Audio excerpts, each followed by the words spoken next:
మనం తీసుకోబోతున్న టాపిక్ ఏంటంటే వల్లభనేని వంశీ ఎవరైతే గన్నవరం నుంచి ఎమ్మెల్యేగా పోటీ చేసి మొన్నటి ఎన్నికల్లో ఓడిపోయారో అలాంటి వంశీ ఈ రోజున బీజేపీ జెండా కప్పుకునేందుకు సిద్ధమవుతున్నారనే ప్రచారం అయితే చాలా సీరియస్గా జరుగుతోంది. ఒకవైపు ఆయనకి టీడీపీ నుంచి ఎస్పెషల్లీ కూటమి వైపు నుంచి కూటమి ప్రభుత్వం వైపు నుంచి ఎదురవుతున్న సఫికేషన్ కావచ్చు, మరోవైపు చూసినట్లయితే సొంత పార్టీలు అంటే జగన్మోహన్ రెడ్డి ఆ స్థాయిలో వంశీని ప్యాంపర్ చేయలేని పరిస్థితి కావచ్చు. ఇప్పుడు జగన్మోహన్ రెడ్డికే ఆయన భవిష్యత్తు ఒక డైలమాలో ఉన్న సిచ్యువేషన్లో వంశీ లాంటి వాళ్ళను కొడాలి నాని లాంటి వాళ్ళను పట్టించుకునే పరిస్థితుల్లో జగన్మోహన్ రెడ్డి లేరు. ఇలాంటి పరిణామాల మధ్య ఈరోజు వంశీ తన మీద ఉన్న కేసులు కావచ్చు, తన భవిష్యత్ కార్యాచరణ విషయంలో కావచ్చు, ఎలాగైనా సరే బీజేపీలోకి వెళ్ళాలని చాలా సీరియస్గా ప్రయత్నం చేస్తున్నారన్న ప్రచారం జరుగుతోంది. అయితే ఇందులో వాస్తవం ఎంత? నిజంగానే ఈరోజు కూటమి ప్రభుత్వంలో కూడా బీజేపీ భాగస్వామ్యం అయ్యింది. బట్ వంశీ లాంటి వాళ్ళు బీజేపీలోకి వెళ్తానంటే ఎంతవరకు కూడా వాళ్ళని వెల్కమ్ చేసే అవకాశం ఉంటుంది? దట్టు ఈరోజు బీజేపీకి రాష్ట్ర అధ్యక్షురాలుగా పురంధరేశ్వరి ఉన్నారు. ఆవిడ అటు కూటమి ప్రభుత్వంలో కీలక భాగస్వామ్యమే కాదు, అటు చంద్రబాబు నాయుడు కూడా బంధువు. ఒకవైపు తన గతంలో తన సోదరి భువనేశ్వర్నే వంశీ ఆ స్థాయిలో దూషించి ఆమె క్యారెక్టర్ అసోసియేషన్ చేసేలాగా కూడా ప్రయత్నం చేశారు. సో అలాంటి వంశీ బీజేపీలోకి వస్తానంటే పురంధరేశ్వరి ఎంతవరకు అంగీకరిస్తారు అనేది కూడా మరొక కీలకమైన పాయింట్ ఇక్కడ. ఎట్ ద సేమ్ టైం మనం చూసినట్లయితే బీజేపీలోకి వెళ్ళిన ఇప్పుడు వంశీకి అలాంటి ఆ స్థాయిలో రెడ్ కార్పెట్ ఉంటుందా, ఆ స్థాయిలో ఆయనకు పూర్వవైపు ఉంటుందా ఆయన కాన్స్టిట్యున్సీలో అంటే అది కూడా ఇంకో పెద్ద $1 మిలియన్ క్వశ్చన్ అని అనుకోవాలి. కానీ కేవలం ఈ రోజున మెజారిటీ నేతలు బీజేపీ వైపే చూస్తూ ఉన్నారు. ఎవరైతే కుటుంబ ప్రభుత్వం వైపు వెళ్ళలేని వాళ్ళు, జగన్మోహన్ రెడ్డి మీద అసంతృప్తి ఉన్నవాళ్ళు, మరోవైపు చూస్తే అటు జనసేన టీడీపీలోకి ఎంట్రీ లేని వాళ్ళంతా కూడా ఈరోజు ఒక జాతీయ స్థాయిలో ఉన్న బీజేపీ అనేది వాళ్ళకు ఒక ఆప్షన్గా కనిపిస్తోంది. అందుకే మెజారిటీ నేతలు బీజేపీ వైపు చూస్తున్నారన్న ప్రచారం ఉంది వైఎస్ఆర్సీపీలో ఉన్నవాళ్ళు. షర్మిల లాంటి వాళ్ళు కాంగ్రెస్ మళ్ళా రీఫేమ్ చేసే ప్రయత్నం చేస్తున్నప్పటికీ బట్ ఇప్పట్లో కాంగ్రెస్ కోలుకుంటుందా లేదా అన్నది కూడా ఇంకొక క్వశ్చన్ అనుకోవాలి. అలాంటి సిచ్యువేషన్లో ఈరోజు మెజారిటీ నేతలు వైఎస్ఆర్సీపీలో ఒక సఫికేషన్ ఫీల్ అవుతున్న వాళ్ళు, జగన్మోహన్ రెడ్డితో పాటు ఆ పార్టీ భవిష్యత్తు ఏంటనే డైలమాలో ఉన్న వాళ్ళంతా కూడా ఈ రోజున బీజేపీ వైపే చూస్తున్నారు. దట్టు ఒక జాతీయ పార్టీ కావడం, తమ మీద ఉన్న కేసుల నుంచి కాపాడుకునేందుకు కావచ్చు, ఇలాంటి కారణాలతో ఈరోజు బీజేపీ వాళ్ళకు పూర్తి స్థాయిలో వాళ్ళని వెల్కమ్ చేయడానికి సిద్ధంగా ఉన్న ఒక పార్టీలాగా కనిపిస్తూ ఉంది. అయితే ఎస్పెషల్లీ ఇవన్నీ ఒకేత అయితే ఈరోజు వంశీ కేసు ఒక్కటి సపరేట్ అనుకోవాలి, వంశీ పొలిటికల్ జర్నీ ఒక సపరేట్ అనుకోవాలి వీటితో పోలిస్తే. మరి అలాంటి వంశీ ఎందుకు ఈ రోజున కూటమి ప్రభుత్వానికి భయపడే బీజేపీ వైపు చూస్తున్నారు అనేది ఆయన అనుచరులు కూడా చర్చించుకున్న పరిస్థితి. అయితే ఆయన ఎంట్రీకి ఎంతవరకు బీజేపీలో ఫీజిబిలిటీ ఉంటుందనేది అసలు ఇక్కడ మనం చెప్పుకోవాల్సిన పాయింట్. అయితే ఇవన్నీ చెప్పుకునే ముందు గతంలో జరిగిన పరిణామాలను కూడా మనం ఒకసారి తెలుసుకునే ప్రయత్నం అయితే చేయాలి. మనకు తెలుసు ఎన్నోసార్లు వల్లభనేని వంశీ గురించి, ఆయన పొలిటికల్ జర్నీ గురించి మనం చెప్పుకునే ప్రయత్నం అయితే చేసాం. అతి సామాన్య కార్యకర్తగా ఆయన పార్టీలోకి ఎంట్రీ ఇవ్వడం జరిగింది.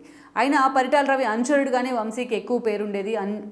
సో అలా ఆయన ఎంట్రీ అవడం తన క్లోజ్ అసోసియేట్ అయిన కొడాలి నాని లాంటి వాళ్ళతో కలిసి అటు జూనియర్ ఎన్టీఆర్ ఫ్యామిలీకి హరికృష్ణకు దగ్గరగా అవడం జరిగింది. ఈ క్రమంలోనే కేవలం వాళ్ళ ఆబ్లిగేషన్తోనే ఆ రోజు చంద్రబాబు నాయుడు ఆయనకి బీఫామ్ ఇచ్చున్నారు వంశీకి. చంద్రబాబు నాయుడిని విజయవాడ ఎంపీగా 2009 ఎన్నికల్లో నిలబెడతాం జరిగింది. మనం చూసినట్లయితే ఆ రోజు కాంగ్రెస్ వైపు నుంచి లగడపాటి అప్పటికే ఎంపీ అయి ఉన్నారు, ఒక సీనియర్ ఎంపీగా ఆయనకు పేరుంది, లగడపాటికి ఒక ఓన్ ఇమేజ్ అయితే ఉంది. అలాంటి లగడపాటి చేతిలో ఆ రోజు వంశీ ఓడిపోయినారు. నెక్స్ట్ 2014 ఎన్నికలు వచ్చాయి. రాష్ట్ర విభజన తర్వాత జరిగిన అత్యంత కీలకమైన ఎన్నికలు అవి. అలాంటి సిచ్యువేషన్లో చంద్రబాబు నాయుడు ఆ రోజు కేసీఆర్ నాని ప్రజారాజ్యం నుంచి టీడీపీలోకి వచ్చారు. అక్కడ ఎదురైన ప్రభావంతో ప్రజారాజ్యం నుంచి టీడీపీలోకి రావడం జరిగింది. సో ఇలాంటి పరిస్థితుల్లో చంద్రబాబు నాయుడు కేసీఆర్ నానికి ఆ టికెట్ ఇవ్వాల్సిన అత్యవసర పరిస్థితి అయితే ఆ రోజు ఉందనుకోవాలి. అలాంటి సిచ్యువేషన్లో కేసీఆర్ నానికి విజయవాడ ఎంపీ టికెట్ అనౌన్స్ చేసి వంశీని బలవంతంగా గన్నవరానికి పంపించారు. అప్పటికే బాలవర్ధన్ రావు లాంటి వాళ్ళు గన్నవరం నుంచి రిప్రజెంట్ చేస్తూ ఉన్నారు. అలాంటి వాళ్ళని కన్విన్స్ చేసి మరీ వంశీని అక్కడికి పంపించడం జరిగింది. దెన్ 2014 ఎన్నికల్లో వంశీ అక్కడి నుంచి ఎమ్మెల్యేగా గెలిచారు. పార్టీ అధికారంలోకి వచ్చింది. బట్ పార్టీ అధికారంలో ఉన్నప్పటికీ అనేక ఇష్యూలో వంశీ ఎప్పుడూ కూడా వివాదాల్లో వార్తలకు ఎక్కుతూ వచ్చారు. తమకు ప్రత్యర్థి అయిన జగన్మోహన్ రెడ్డి వైఎస్ఆర్సీపీ అధినేత అయినా అప్పటికే టగ్ ఆఫ్ వార్ నడుస్తూ ఉంది అధికార ప్రతిపక్ష పార్టీల మధ్య. అలాంటి జగన్మోహన్ రెడ్డిని బెజవాడ నడిబొడ్డునే వంశీ ఆలింగనం చేసుకున్నారు ఒకనొక దశలో. అది కూడా ఒక పెద్ద కాంట్రవర్సీ. అప్పుడు సిపిగా ఉన్న రామాంజనేయులతో అదే రకమైన ఇష్యూ ఉండేది ఆయనకు. ఇక అంతేకాదు దేవినేని ఉమాని అనేక సార్లు టార్గెట్ చేస్తూ వంశీ వార్తల్లోకి ఎక్కిన సందర్భాలు ఉన్నాయి. ఉమా అప్పుడు మంత్రిగా ఉన్నారు, భారీ నీటిపారుదల శాఖ మంత్రిగా. అలా అనేక ఇష్యూల్లో వంశీ ఎప్పుడు కూడా ఒక వివాదాలకు కేర్ ఆఫ్ అడ్రస్గా మారుతూ వచ్చారు. అట్ ద సేమ్ టైం మనం చూస్తే కెరీర్ ఆరంభంలో ఆయన ఎలాగైతే జూనియర్ ఎన్టీఆర్ ఫ్యామిలీతో అసోసియేట్ అవడమే కాదు, ఆ ఫ్యామిలీకి ఆయనకు సంబంధించి జూనియర్ ఎన్టీఆర్ సినిమాలను కూడా ఆయన నిర్మించడం జరిగింది ప్రొడ్యూసర్గా. అనేక సినిమాలకు ప్రొడ్యూసర్గా కూడా వంశీ పనిచేశారు. సో అలాంటి నేపథ్యంలోనే చంద్రబాబు నాయుడు ఆ స్థాయిలో వంశీని ప్యాంపర్ చేస్తూ వచ్చారు. అందుకనే వంశీ తమకు వ్యతిరేకంగా 2014 నుంచి చాలాసార్లు వాయిస్ వినిపించే ప్రయత్నం చేసిన చంద్రబాబు నాయుడు మాత్రం అలాంటి వంశీకే మరోసారి టికెట్ ఇవ్వడం జరిగింది 2019 ఎన్నికల్లో.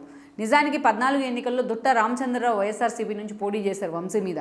ఆయనకు వైఎస్కి క్లాస్మేటే కాదు, ఒక క్లోజ్ అసోసియేట్ కూడా. అలా ఆయన జగన్ పార్టీలోనే కంటిన్యూ అవుతూ వచ్చారు. వైఎస్ మరణానంతరం జగన్ వైపు రావడం జరిగింది.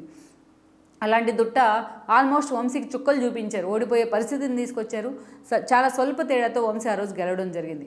అక్కడి నుంచి మనం తీసుకున్నట్లయితే 2019 ఎన్నికల్లో ఆ రోజు యార్లగడ్డ వెంకట్రావు లాంటి ఒక ఎన్ఆర్ఐని జగన్మోహన్ రెడ్డి గన్నవరంలో ప్లాన్ చేసే ప్రయత్నం చేశారు. గన్నవరం లాంటి ఒక కాన్స్టిట్యున్సీని తను గుప్పిడి పట్టాలంటే, వంశీ లాంటి వాళ్ళకి ఎలాగైనా సరే చెక్ పెట్టాలంటే ఒక యువకుడై నేత కావాలనుకున్నారు.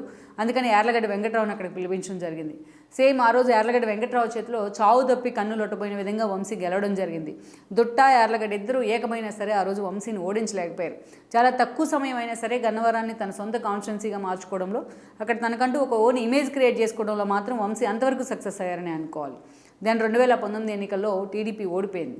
జగన్మోహన్ రెడ్డి 151 సీట్లతోని థమ్మింగ్ మెజారిటీతో ఆ రోజు సీఎం కావడం జరిగింది. అయితే తన క్లోజ్ ఫ్రెండ్ అయిన కొడాలి నాని గారు జగన్మోహన్ రెడ్డి తన ఫస్ట్ క్యాబినెట్లోని సివిల్ సప్లైస్ శాఖ మంత్రిగా బాధ్యతలు ఇచ్చున్నారు. దెన్ వంశీ కూడా ఆ రోజున ఎవరైతే తనకు టికెట్ ఇచ్చిన చంద్రబాబు నాయుడు వదిలిపెట్టి కొడాలి నాని వెంట ఆ పార్టీలోకి వెళ్ళడం జరిగింది, వైఎస్ఆర్సీపీలోకి. అప్పటి నుంచి కూడా వంశీకి అనేక కీలక బాధ్యతలు జగన్మోహన్ రెడ్డి ఇచ్చే ప్రయత్నం చేశారు. బట్ ఆయన పార్టీలో ఎంత అసోసియేట్ అయ్యారు, ఎంత జగన్మోహన్ రెడ్డి నిర్ణయాలను ఒబే చేశారనేది మనం పక్కన పెడితే, ఎప్పుడు కూడా ఏదో ఒక కాంట్రవర్సీతో ఆయన వార్తల్లోకి ఎక్కేవాళ్ళు.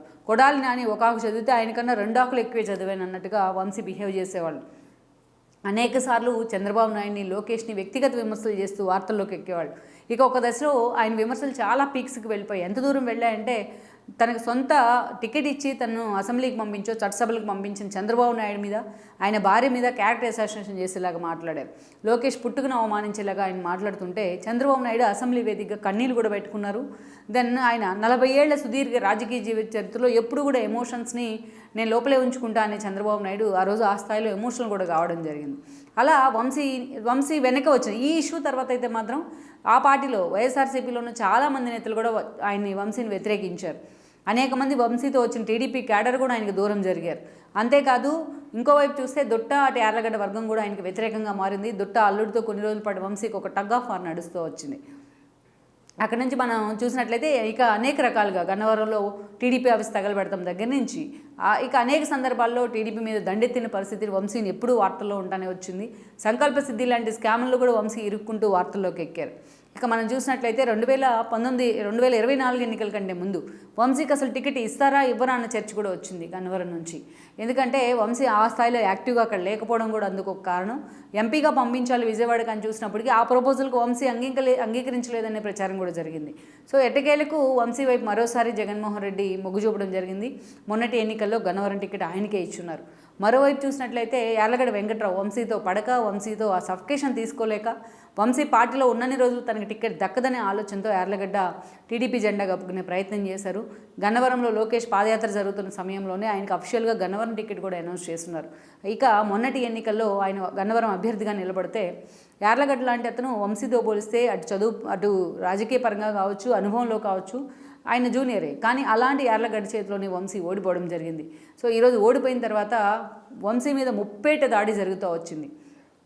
అటు ఎప్పుడైతే ఆయన వెంట వెళ్ళిన క్యాడర్ అయితే ఎవరైతే ఉన్నారో టీడీపీ నుంచి ఆ క్యాడర్ ఆయనకు దూరం జరిగి ఈరోజు ఆయన మీద విమర్శలు చేస్తున్న పరిస్థితి.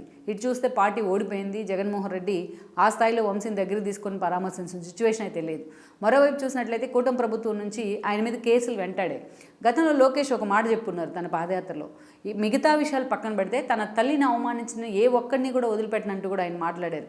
ఆ స్థాయిలో భువనేశ్వర్ క్యారెక్టర్ను ఉద్దేశించి కూడా ఆ రోజు వంశీ లాంటి వాళ్ళు, ద్వారంపూడి లాంటి వాళ్ళు మాట్లాడడం జరిగింది.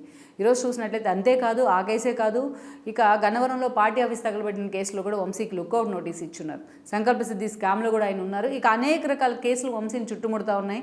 ఈరోజు కొన్ని రోజుల పాటు అసలు కూటమి ప్రభుత్వం ఏర్పడ్డాక ఒక 6 నెలల పాటు వంశీ ఎక్కడున్నారో ఎవరికి తెలియని పరిస్థితి. ఇటీవల ఏదో సందర్భంలో జగన్మోహన్ రెడ్డి రివ్యూ మీటింగ్లో ఆయన ఒకసారి కనిపించడం తప్పించి అసలు వంశీ ఎక్కడున్నారు, ఎందుకు ఆయన వాయిస్ వినిపించట్లేదు అనేది చాలామందికి అర్థం కాని పరిస్థితి అనుకోవాలి. ఆయన అభిమానుల్లో కూడా ఇదే చర్చ జరుగుతోంది. ఇంకెన్నాళ్ళు హైడౌట్ అవుతారు వంశీ అనే చర్చ మాత్రం హాట్ టాపిక్ అవుతుంది. సో ఇలాంటి పరిస్థితుల్లో ఈరోజు సోషల్ మీడియా వెంటైతే పడుతోంది కూటమి ప్రభుత్వం. జగన్మోహన్ రెడ్డి సోషల్ మీడియాని అడ్డు పెట్టుకుని ఎలాంటి ఒక వికృత క్రీడను నడిపించారు అనేది ఈరోజు బట్టబయలయ్యే ప్రయత్నం జరుగుతోంది. ఒక వర్రా దగ్గర నుంచి ఈరోజు బోరుగడ్డ అనిల్ దాకా. వీళ్ళ తర్వాత నెక్స్ట్ టార్గెట్ వంశీ, కొడాలి నాని లాంటి వాళ్ళే అనే ప్రచారం ఉంది. ఈ క్రమంలోనే ఈ రోజున తనకు ఆప్షన్ లేదు వంశీకి, అందుకే బీజేపీ వైపు చూస్తున్నారనే చర్చ ఉంది. జనసేన అండ్ టీడీపీ ఈ రోజున కూటమిలో భాగస్వామ్యులుగా ఉన్నాయి, ఇంక్లూడింగ్ బీజేపీ. మరోవైపు చూస్తే జనసేన నుంచి ఆ స్థాయిలో వంశీకి ఆహ్వానం లేదు, కూటమి నుంచి టీడీపీ నుంచి ఆ స్థాయిలో ఆయనకి రెడ్ కార్పెట్ వేసేందుకు ఈరోజు పార్టీ అధిష్టానం సిద్ధంగా లేదు. సో అలాంటి ఇక జగన్మోహన్ రెడ్డి వైపు చూస్తే ఈరోజు ఆయన తన కేసుల నుంచి ఎలా బయటపడాలనే ఆలోచనలోనే ఉన్నారు. జగన్మోహన్ రెడ్డి పార్టీని ఇప్పట్లో లైమ్లైట్లోకి తీసుకొస్తారని కూడా ఎవరు ఆలోచించట్లేదు. జగన్మోహన్ రెడ్డి పార్టీలో ఉంటే తమ భవిష్యత్తు ఏంటి అనే కన్ఫ్యూజన్ అయితే చాలామందిలో ఉంది. సో ఇలాంటి సిచ్యువేషన్లో వంశీ బీజేపీ వైపు వెళ్లాలనే నిర్ణయం తీసుకుంటున్నారని చర్చ ఉంది. కొంతమంది తనకు పరిచయం ఉన్న బీజేపీ నేతలతో ఆయన టచ్లోకి వచ్చారన్న ప్రచారం కూడా ఉంది. గతంలో టీడీపీలో ఉన్న సమయంలో ఆయనకి గతంలో టీడీపీలో ఉండి బీజేపీలోకి వెళ్ళిన కొంతమంది సీనియర్ నేతలతో వంశీకి చాలా క్లోజ్ అసోసియేషన్ ఉంది. సో ఆ రకంగానే వంశీ కూడా బీజేపీలోకి వెళ్ళాలి, బీజేపీలో పూర్తి స్థాయిలో వెళ్ళినట్టే ఈ కేసుల నుంచి ఎగ్జామ్షన్ వస్తుందని ఆయన ఆలోచన అయితే చేస్తూ ఉన్నారు. ఇది మాత్రం గన్నవరం పొలిటికల్ సర్కిల్స్లోనే కాదు, కృష్ణా జిల్లాలో కూడా చాలా సీరియస్గా చర్చనీయాంశం అవుతుంది. అయితే ఇదే పురంధేశ్వరి ఈ రోజున బీజేపీకి ఆమె ఎంపీగా ఉన్నారు, అధ్యక్షురాలుగా కూడా ఉన్నారు. తన సోదరుని ఆ రోజు వంశీ లాంటి వాళ్ళు అవమానిస్తే బయటకు వచ్చి ఖండించిన మొదటి వ్యక్తి పురంధేశ్వరే. అవి ఇప్పటికీ ఆమె గుర్తుండే ఉంటుంది. ఇలాంటి వంశీ లాంటి వ్యక్తిని ఎంతవరకు పార్టీలోకి చేర్చుకోవడానికి ఆమె ఆ స్థాయిలో గ్రీన్ సిగ్నల్ ఇస్తుందనేది కూడా మనం చూడాలి. ఓవరాల్గా మనం చూసినట్లయితే బీజేపీ జెండా కప్పుకోవడానికి చాలా సీరియస్గా వంశీ ప్రయత్నాలు చేస్తున్నారన్నది అయితే ఒక చర్చ. లెట్స్ సీ మరి ఈ విషయంలో బీజేపీ నుంచి ఆ స్థాయిలో వంశీకి తన భవిష్యత్తు మీద భరోసా వస్తుందా, ఆ హామీ లభిస్తుందా అన్నది కూడా మనం చూడాల్సి ఉంది. ఈ వీడియో మీకు నచ్చినట్లయితే please share, like and subscribe R24 Telugu.